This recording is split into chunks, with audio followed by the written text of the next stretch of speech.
Alright, so today I'm going to explain the basics of riser torque and reflex deflex and forgiveness of the bow using a paperclip, ballpoint pen, and a sheet of paper. This paperclip, if I were to push on this side here, right, tiny motion has a big movement of paperclip. Push on the far side, if I can even spin it around right now, same motion has a relatively small angular movement because of the leverage. It just doesn't have the same effect. Now, the same kind of thing happens on a bow. It doesn't really matter how much is on the far side. When I'm pushing the small end, it still whips around, right? It doesn't really matter how long it is on the other side of the axis of rotation. The axis of rotation is defined by where I'm holding onto it. It doesn't really matter if I was holding onto it here somehow, or the other way around. Where it's being held, it's constrained, becomes a new axis of rotation. I can hold it here, that's the new axis of rotation. It doesn't really matter what its shape is if it's constrained at a given point. Same kind of thing with this pen. If I were to hold it right here and push, very difficult one hand, right? It doesn't really matter what's on the far side. What matters is axis of rotation and the input vector. That's what determines your torque, right? Because torque is force with a radius. That's it.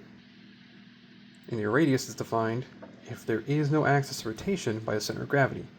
There's a constraint point that creates your axis of rotation. If there is no constraint, center of gravity is your axis of rotation. It's going to rotate about the center of gravity.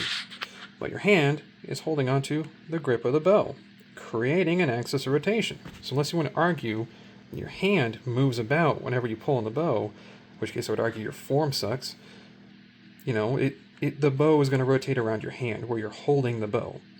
When you have the string creating the input here on the cam, this is how the bow is going to torque.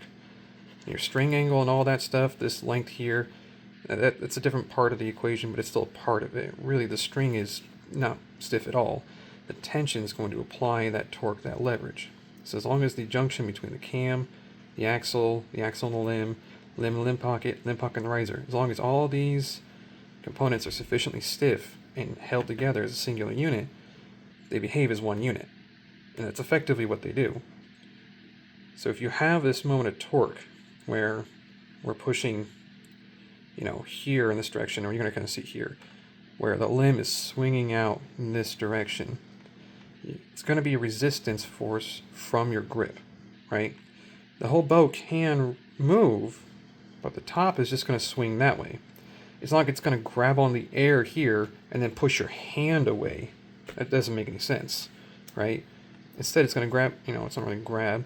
It's going to be held by your hand here, and then this front is just going to swing the opposite direction, right? That's going to go that way.